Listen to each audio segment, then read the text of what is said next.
netizens kitang-kita sa mga mata ni Jason na inosente at tila biktima lamang ng mistaken identity. Mas lalo pang naantig ang puso ng mga netizens matapos mapag-alaman na si Jason Donglao ay todo kayod sa pagtatrabaho o panghuhuli ng isda sa ilog para makaipon ng sapat na pera dahil ang kanyang anak ay kasalukuyang na-admit sa ospital at nangangailangan ng malaking halaga para sa operasyon nito. So kumusta mga kanoise? So ngayong araw ay meron tayong panonoorin na video at about nga ito sa mga planted or yung tanim-tanim, 'di ba? So sobrang nakakapanlumo daw nito. Actually, meron akong narinig na mga dito sa Facebook but di ko pa tinapos kasi gusto ko ngang bigyan ng reaction So ang context nga dito ay itong lalaki ay si Jason Dumlao tapos inaresto nga siya dahil nga sa parang tinaniman siya tapos ang nakakalungkot na story dito ay may sakit pa daw yung anak niya. So, actually sobrang daming tao na naawa dito. Like, meron ngang nag-post pa na isa na ibibenta niya daw yung lote niya. Tapos kung sino yung makakapaghanap ng buyer, magbibigay siya ng 50,000 dun sa nakakapaghanap ng buyer. Tapos yung 500,000, ibibigay niya dito sa lalaking to, si Jason Dumlao. Kasi nga, may sakit yung anak niya eh. So, yun, yan yung aalamin natin ngayon. Ang video ito ay mula kay Trending News PH. So, subscribe nyo yan. Yung original video link ay nasa description box below. Tapos yan, bibigyan lang natin doon ng reaction. Tapos kung trip nyo naman ng mga ganitong reaction video, may kasama kayo manood, huwag nyo na rin kalimutang i-subscribe ang YouTube channel natin, Noisy Spectator. So, yun lang naman. Di na natin ito patatagalin pa. Simulan na natin. Again, title, Jason Dumlao, ang lalaking inaresto na may anak na may sakit. Simulan na natin.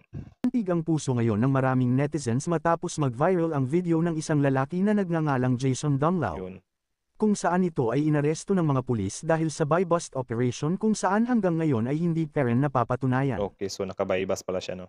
Labis din ang pagtanggi at pagmamakaawa ni Jason na wala itong ginagawang kasalanan, ayon sa mga netizens kitang-kita sa mga mata ni Jason na inosente at tila biktima lamang ng mistaken identity.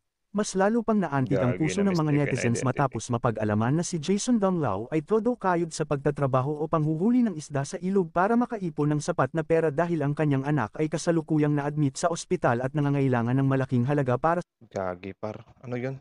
Ulit nga. Parang naano ako eh. Parang naano ako na antig yung puso ko dun. Jason na wala itong ginagawang kasalanan. Ayon sa mga netizens kitang-kita sa mga mata ni Jason na inosente at tila biktima lamang ng mistaken identity, mas lalo pang naantig ang puso ng mga netizens matapos mapag-alaman na si Jason Donglao ay todo kayod sa pagtatrabaho o panghuhuli ng isda sa ilog para makaipon ng sapat na pera dahil ang kanyang anak ay kasalukuyang na-admit sa ospital at nangangailangan ng malaking halaga para sa operasyon nito. Grabe men. Tumatayo yung balhibo ko min. Like nagsishake yung buong katawan ko. Grabe yung story niya. Nakakalungkot lang din sana nga totoo na planted lang ito para naman makalaya pa siya, 'di ba? Grabe. Tanging ang kanyang misis lamang ang kaagapay nito sa paghahanap buhay, kasalukuyang nasa ICU Batak Hospital ang kanyang bunsong anak na may diagnosis na epilepsy and multiple congenital anomaly. Grabe, nasa ospital pa yung anak niya. Tapos nahuli pa siya, tinaniman pa. Grabe. Pero yun lang naman, speculation lang naman ng netizen niya na tinaniman or hindi, di ba? So, sana nga mapabilis yung investigation para malaman na natin yung totoo, di ba? Ni Sir Jason Donglao ay napag-alaman ding nakikipaglaban sa sakit na cancer. Grabe, cancer. Maraming naantig sa kalagayan ni Jason kaya maraming individual at grupo ang nagbigay tulong pinansyal sa kanyang pamilya at pagpapagamot sa bunso niyang anak. Sa pangunguna ni Sir AJ Pangilinan nakaipon sila ng 201,000 pesos na naibigay na sa 200,000? Gagi min, daming nag-donate min. So ayun, since wala tayong maitulong pa sa ngayon, maraming salamat na rin sa mga tumulong sa taong ito. Pagpalain kayo, men. ni Sir Jason. Sa ngayon marami ang nanawagan kay Senator Raffy Tulfo na sana tulungan niya si Jason Donglao na mabigyan ng hustisya at mapatunayang inosente ito. Ang nangyaring paghuli kay Jason ay hindi makatarungan. Sumasalamin ang pangyayaring ito sa ating lipunan na napakahirap, sobrang hirap maging mahirap. Real talk yun, men. Sobrang hirap talaga maging mahirap dito sa Pilipinas. Like, real talk, legit. Ma'am talaga nga awanta tekunak ma'am siya pwede ko dyan ang ospital. Basahin nyo na lang yung subtitle guys kasi hindi natin maintindihan yung sinasabi niya. At ang tungkol naman sa pera, ma'am, puro utang na tamo. Andito si boss ko at alam nila na wala akong pera. Utang. Ken panggap dati Kasi sinabi ko sa Cheller na babali ako. Amo da nga pulos nga awang Nagtaka na lang ako. talaga awan tama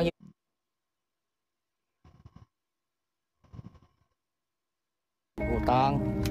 Ken panggap dati kwarta ma'am. Dito ini boss ko. Amo da nga pulos nga awang kwarta talaga awan. Nagtaka na lang daw siya guys dahil sobrang daming laman ng aking bag.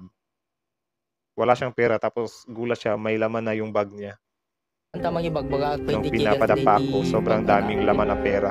Nakita namin ni Kagawad. Pera na pagkadami na wala naman dati. At yung gunting naman ma'am, ang bilis ng video min. Mas daawag magtanakat adumot na dyan, di pag po iti natok dakon, nakadadumot nga kortanan. May gunting naman ma'am, pinanghiram ko sa boss ko nung nag-ayos sila ng truck. Ginamit pang gunting sa gasket. Kung ganito ma'am, wala. Gaya na sinabi ko ma'am. Pinagbulod na Hindi pa nga ako nakabili ng tsinelas ko na bago.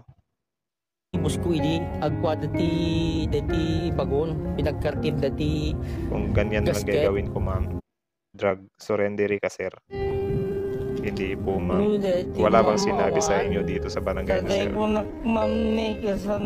Wala ma'am, wala naman akong ginagawa. Kaya nagtaka na lang ako ma'am na meron ng ganyan. Smuggle ko. Bakit? Anong nangyari sa anak mo sir? May nakalabas na parte po sa utak niya ma'am. Naka-ICU po siya ngayon ma'am sa Manap. Kaya ano nga, paano na lang ma'am? At yung mga iba ko pang ano. In-slow mo ko guys kasi hindi ko maintindihan yung pinagsasasabi niya tapos yung subtitle ay sobrang bilis. So yun, need nating intindihin to ng mabuti. Tatlo po ma'am. Tatlo daw yung anak niya. Pangilan yung nasa hospital sir? Panghuli ma'am. Kaya kayo, tingnan nyo, maawa naman kayo. At talaga naman na wala akong alam ma'am. Gaya na sinabi ko kahit ngayon nakagawad. I-drug test nyo ako. Hindi ako takot kasi wala akong ginagawa. Alam nila dito, sinasakripisyo ko na nagpupulot ng bato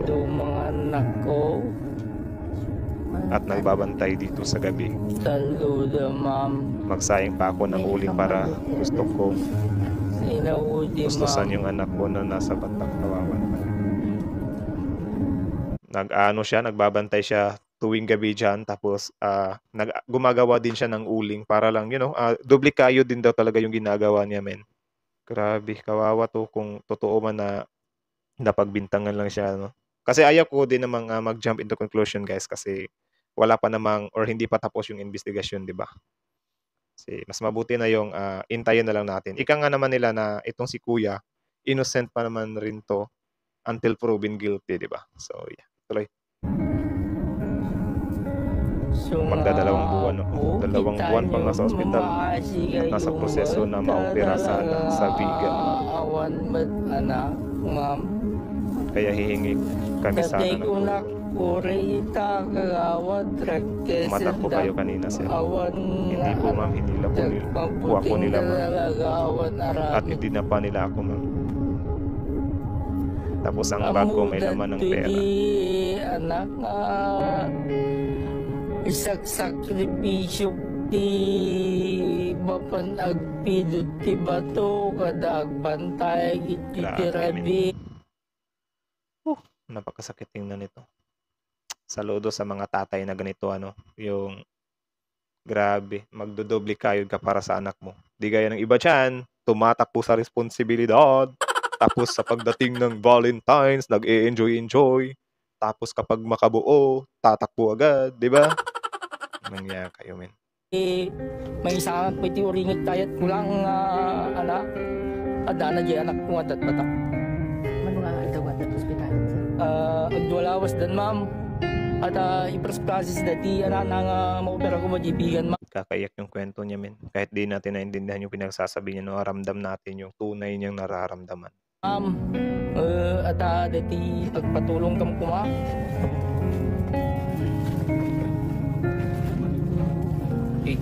Kasi nagtangtaray kay tatay. yung mata niya. Mami, ginuyod dak mami, tingin na tugdag tila. Ito yun, ma'am, nagargaan mo, dadabag ko. So yun lang, hintayin na lang natin ano kasi for sure dadating din to sa Rapi Tulfo in action kasi nga tinatag na ng napakaraming netizens si Senator Rapi Tulfo ano. So yun lang, sana nga ano lang to, trip-trip ng mga pulis na yun pagtaniman siya or taniman siya ng ebidensya, 'di ba? Para naman matuto sila ng leksyon. So ayun, hintayin na lang natin yung totoong resulta or kalalabasan ng investigasyon dito kasi yun nga, di naman din natin alam talaga kung ano yung mga nangyayari, di ba?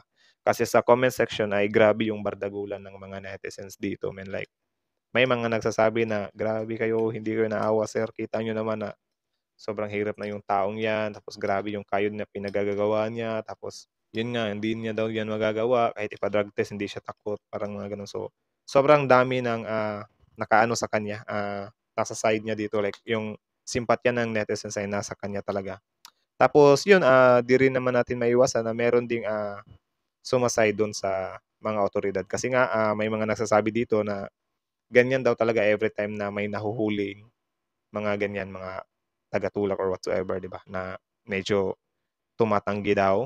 Tapos yun, meron ding nagsasabi dito na di daw basihan yung drug test kasi yung iba nga daw ay nagpi-playing safe daw. Tapos yun, meron ding nagsasabi dito na capable din daw talaga siyang magbenta or whatsoever kasi nga daw may sakit yung anak niya. So yun, counter lang ng counter yung mga netizens dito. Pero syempre, mas marami talaga yung pumapabor sa lalaking ito kay Jason Dumlao. Ano? Tapos yun nga, sobrang daming naantig. May nag-donate, nakalikom pa sila ng 200,000 tapos dadami at dadami pa yan. So yun, hintayin na lang natin yung resulta or yung kalalabasan ng investigasyon dito. At sana man kung totoo na tinaniman lang siya ng mga otoridad ay sana ikulong sila, di ba? Hindi yung sibak lang sa pwesto, pangit yung ganun. Dapat ikulong din sila para reverse, di ba? Kung lang naman, kung lang naman. So, yun, wala pa tayong inaano dyan. Basta hintayin na lang talaga natin kung ano yung kalalabasan ng investigasyong ito. So, yun, kayo guys, anong masasabi nyo dito? Naniniwala ba kayo kay Jason Dumlao na inosente siya? Or dun kayo naniniwala sa pulis? Or, yun, hihintayin nyo na lang din yung resulta. Comment down below guys. So yun lang naman, nakakaawa talaga yung ano niya, especially nasa hospital yung anak niya, di ba? Grabe men. Parang nag-aano ako. So ayun, subscribe nyo Trending News PH. Tapos bago nyo iwan yung channel natin, mag-iwan ng subscribe, like at comment. So kita-kits sa susunod nating video. Noisy Spectator is out.